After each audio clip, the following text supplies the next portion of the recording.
Hi.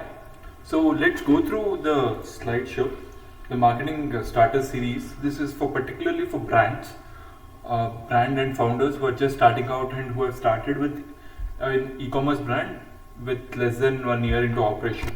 This will cover all the basics you should know when running ads, so that it's very clear from the foundation and everything, so that you don't waste money from it. And bit of introduction about me. I'm Kanish. I run a marketing agency called Bharat Mavens. It's an e-commerce marketing agency which we help many e-commerce brands scale through paid ads. Let's get started with this. Let me check. Okay, so everything is working. Yeah. So here are the contents: defining your business goals and audience, set KPIs and define it audience. Next, market and competitor research, creative development, website optimization, budget and resource allocation. So this is an in-depth presentation which will help you get an idea, fair idea of how you should move forward with. Number one, let's start. Best way to watch this series is to get the most out of the video. Have a ChatGPT tab opened in the next tab, so that every time I end up saying something, an acronym or a word or even a sentence for that matter, which does not help you, which you're not able to comprehend, then it's better you insert that into ChatGPT and ask it to explain like it is a 5-year-old. Now let's start with defining your audience and business goals. Defining your business goal, your goal should be quantitative, always. It should be quantitative. You cannot say I want to grow my brand, I want to build a brand. No. The more quantitative your goal is, the better it is for your team, because vision is something it can be qualitative and it can be based emotional also. But goals are quantitative because they are measured against. So vision should be qualitative, goals quantitative. Let's start with the very basic. Before starting ads, always work on your unit economics and know the targets of what you need to hit in the ad campaign to actually be profitable at the ground level, at the bottom line level, profitable, not at the growth revenue level.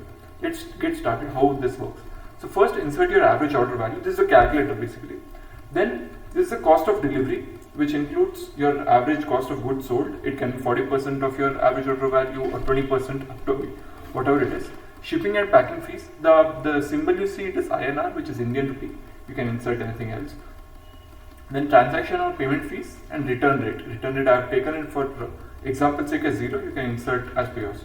So the total cost is 204. So 360 minus 204 is 156. That's the unit margin you get after subtracting cost of delivery. Now in that unit margin, in 156 rupees, you will have to acquire the customer, as well as you'll have to make a profit margin to run your operations.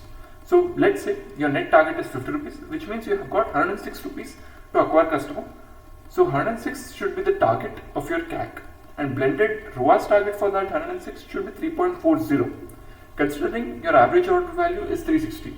Now remember, for every product or category, the average order value differs, so it's better you calculate the targets, the CAC target based on product or based on at least the category. Next, after working on unit economics, set up goals for business, growth, acquisition, platform and retention. You'll have to set up different level of business goals, starting with the business goal of how much profit you're aiming to make in the next 6 months, 8 months. Next, growth and acquisition. For that profit to be made, how many customers you need to acquire. Now, how many customers you need to acquire, you'll know from this. Because if 50 rupees is a profit per customer, then how many customers you need to make for the profit you have already decided. And what's the AOV should be, what the conversion rate should be. Always work backwards and have a mindset to get those numbers very aligned with your team. Next, what is the platform target? What's the ROAS? What CPA? What purchases? Then also include retention rate, as to, because people, at least 70% of your audience might purchase once, but the rest 30% might purchase again and again. So you'll have to figure out that also and take an estimate. If you're a very new brand, take an estimate based on industry data. And then if you're an old brand, a couple of months into operation, you can always use your own data. Next, a lot of people miss is department goals. This is where a lot of people miss. They said, okay, add goals and everything, but they fail to mix on the part that, okay, Even the cost associated with operation department can be reduced. Yes, it is a fixed cost, but it can be reduced. Administrative department, marketing department, product department, everything can be reduced. So why just focus on getting more ROAS or hitting low CAC? You can focus on other ways to trim the CAC, trim the excess money, and then get your margins up.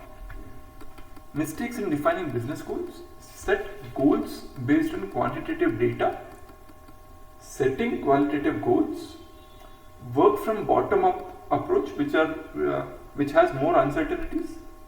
Always, like, working from bottom up approach always has more uncertainties. Always work top down, which means you're deciding on revenue to hit, and then your number of customers you need for that revenue, and then you drill down to what's the ROAS target. Then ignoring external factors at play.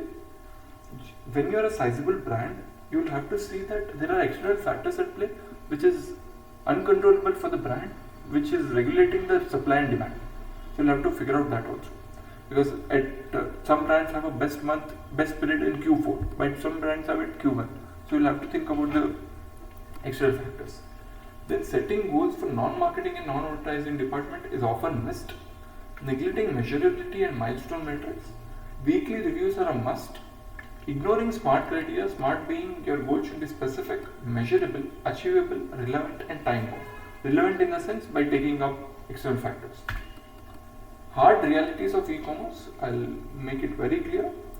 Frequency of product purchase matters, because more often than not, you'll not be profitable in the first order when you're just starting out.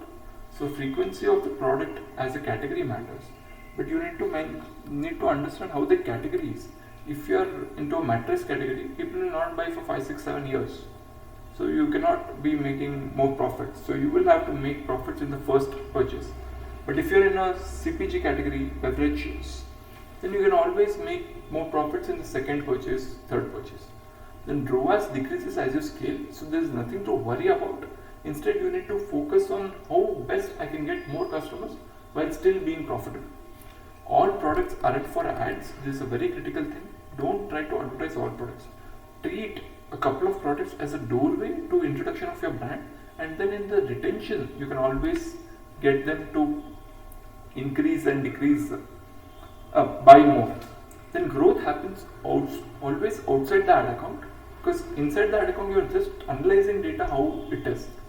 But you need to work outside the ad account. Just changing budgets, bids, and targeting will not help. You need to work outside that. Macroeconomic factors affect the business, but this is at a scale, not at a small scale, at a certain scale. So you need not worry about this now.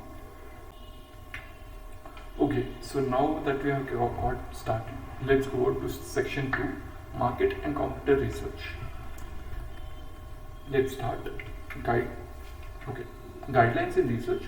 Always develop your core ICP of who the customer segment is. Though there are segments which might buy once or twice, but I need a customer base.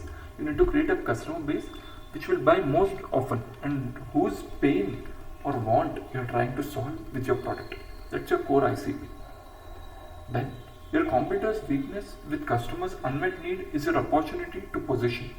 So in your research, you will have to find unmet needs of the customer which other brands in the market are not targeting. Then focus on qualitative data more than quantitative data, because quantitative data does not yield what the numbers say, and only a few people can truly understand by just looking at numbers of what the customer is saying. It's better always to have qualitative data which explains why the customer is saying, how the customer is saying, and what he's saying. Look for the strongest emotion in the category. Let me give you an example what I mean. In skincare, we make soaps. In supermarket shelves, we sell hope. That was a famous line by one of the top skincare brands director or someone. This is what you need to figure out. What's the strongest emotion in your category? For example, in sports, it's about inspiration, adventure. In skincare, it is about hope, having beauty and everything. So gather like that, look at strongest emotion in your category. Then gather data of 3 audiences in your research. Unaware of brand, aware but never purchased from your brand, and purchased and had a customer, because the three journeys of each of the customer will be very different. So you'll have to figure out what best suits them and market them according to their journey. Competitor analysis. Focus on bootstrap competitors. Why? Because they are they are short on cash, and hence they'll find creative ways to reach customers, which you can copy. Take inspiration, not directly copy. Look for competitors in 4 ways who has the same price, who target the same audience, legacy brands and challenger brands. Always have an eye on all those 4 category of products. Competitors. Read competitors. Read 1 and 2 star reviews. So look at the competitor site and read their 1 and 2 star reviews. Why people are not happy with your competitor products. Find your real competitor. This is a famous line by Reed Hastings. Netflix's biggest competitor is sleep. So that is your biggest competitor. You have to look for solutions because there is a pain in the market. There is already a solution in the market which people are using, but that does not satisfy that pain completely. Hence your product is there. So what's the solution which people are already using it? That is your biggest competition. Offer creation. How you can create offer. Offers can include discounts, gifts, free gifts, gift cards, tiered discounts, bundle discounts. Tiered discounts are usually like this, where you buy 2, get 10% off, buy 3, 15% off. Bundle discounts are you get 1 pack at 2 rupees, at $2, 4 pack at $3, and 6 pack at $7, $8, whatever it is, like that. The best way to persuade a BOF audience, which is bottom of the funnel audience, is via superior offers. You'll have to think through that your top of the funnel audience need logic and emotional buying, but your bottom of the funnel audience require a good offer for them to nudge and get the purchase. Even if one offer is working, don't be complacent and keep testing other offers always. So why this? Because when you are the best time to test is when everything is going fine, because in bad times you will have to rely on what works best. Got it? Yeah. Next, let's get into creative development, the core aspect, the most important aspect in this slideshow. Okay. So this is an AMCC rule of creatives which we follow internally also. One is A, which means audience, M, messaging, C, creative communication. So when all three align, you create a very good creative. First define your audience, then look at what messaging resonates with your audience, then find a creative way to say that messaging. So that should be the step of creating any creative. For example, audience, you can take people who are dark skinned, and so what's your product? You have a moisturizing product for dark skinned people. So your audience is dark skinned people. What's the messaging is? Other products are not catering to dark skinned people, while this product does, like your product does. So that's your messaging. So in a creative way, you need to communicate in that. Next, creative types. You can take a screenshot of this if you want. What are the creative types?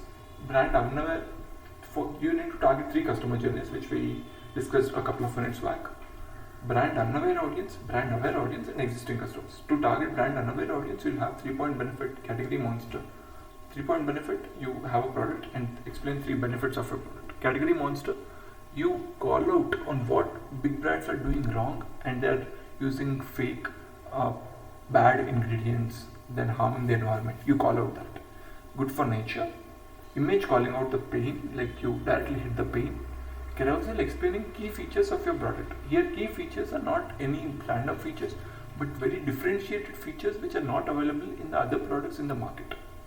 Next, for brand aware audience, review and social proof, video compilation, us versus them, competitor weakness. For existing customers, a good offer always does that trick. For others, you can have a feature rich or a social proof led. Next, how to generate ideas for your creators. This is the most important question which I get often. First, understand where your product will be used. So based on that, create a creative. Next, what frustrates them about the pain. Speak about that in another creative. Can you show the convenience of your product compared to the present solution? That you can create another creative for. Do you have any success stories with the product? Which means you have any reviews of social proof. So that becomes another creative. Next, find what other solutions people use in the market and try to counter them. That is another idea for the creative. How to test a creative? Launch a creative in two axes. One being mostly broad and the other can be interest group, anything, your existing customer audience, anything. Let it run against other ads, max 3 to 4 ads per ad group. If the new ad is unallocated any budget, then isolate that into a separate ad group and just run that one ad. If the ad is allocated budget and still not able to deliver result, pause that, move on to the next creative. If it is very extremely well, then just increase the budget at the ad set or campaign level. Then these are the emotions you can use in your creative. You can once again take a screenshot. You can use bad, fearful, angry, sad, happy, surprised, indifferent, helpless, let down, rust, inadequate, overwhelmed, inferior, everything here. Questions to spark creativity. This is one of the things which we use internally once again. To spark creativity, how to communicate a message. First, adapt. What could I adapt, copy or borrow from someone else? Whom I could emulate, what other idea they suggest. Like for example, if you're selling a shoe, maybe, a shoe.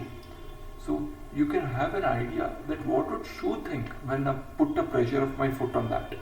So that's a creative way to think about it. So like that, adapt your creative. Next, modify. Can you change the color, notion, narrative of the particular product and say it in a different, unique way? So that's one of the way to spark creativity. Next, magnify. Exaggerate the pain. If you have come across Liquid Death as a brand, you can check it out. They've exaggerated the pain of plastic. It's a fantastic brand. You can look at it and how they have communicated very well. What is there to add? What can I magnify it? The magnification, whatever you magnify, people should care about that. You cannot be magnifying everything and everywhere. Next, website optimization. This is the best way to build your website, is to think of it as an offline store without any sales representatives. So your website is essentially an offline store without any sales representatives. Your website should provide enough information for the customer to know everything about the product and be convinced that this can solve his issue or pain or want, whatever. So now you should be asking, your website should communicate what is the information the customer needs. Why should the customer spend time on their website? Visual appeal. Then why should customer trust you? Social proof. What is the problem you solve? The pain the product solves. What is the differentiation? This is one of the most important and missed part. But this should be there. Your USP, your product USP. And what would inspire customers to take action? A good offer. So everything should be there in a website. Next, you can use this framework, what, why, who, how framework to create a high converting landing page. So first you say what. In a headline you mention what is. You explain the product, what it is. Then why. You explain why this problem is necessary for you to solve. Like you're educating customer why this is a big problem and you need a product for it. Next, who. Who is this product for? Not everyone who lands your page might know who is this product for. So explain it clearly. Then how. How does this product solve the problem?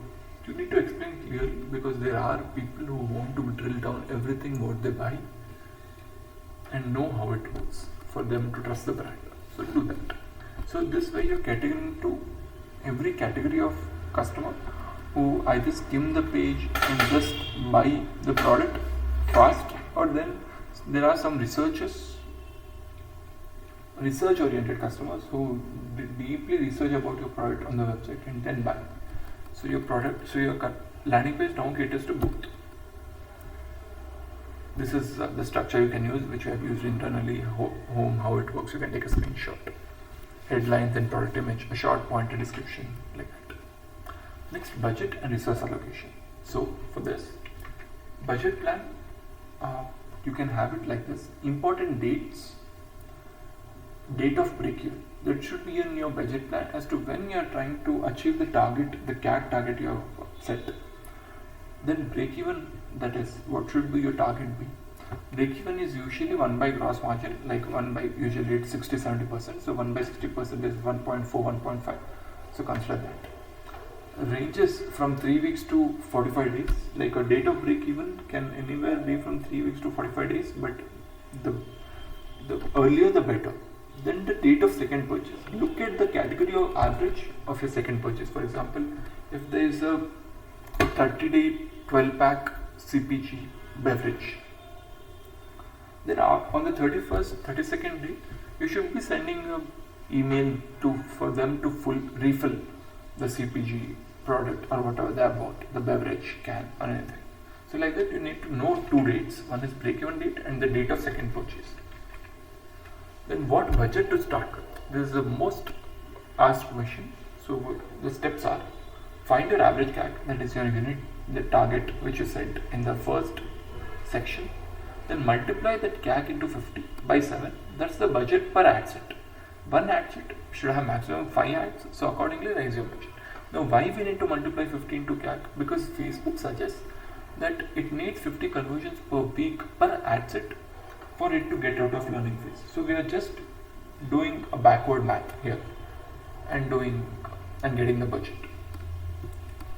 Next, resource allocation. Let's take an example how you need to be allocating resource. If budget is $10,000 and CAC target is $50, orders you need is 200. So per week budget is $2,500. Product you're advertising to, which is, so for each product you get $1,250 budget. So consider a 33% success rate with your creators. So for each concept, create at least 3 ads. Like each messaging, you have 3 ads per week.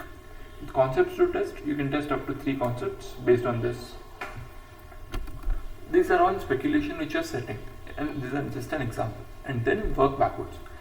People, resource, then understand for that for the need to produce 9 ads, what would you need? Resources like people resource, creative strategist, designer, video editor, media buyer, everything. So you always need to, for resource allocation, always work backwards based on your budget and based on how much a product is allocated. For example, you need 3 concepts for one product and other 3 concepts for other product. So this is actually 6 concepts you need, because you have 2 products here. So that's this. Okay, people, resources.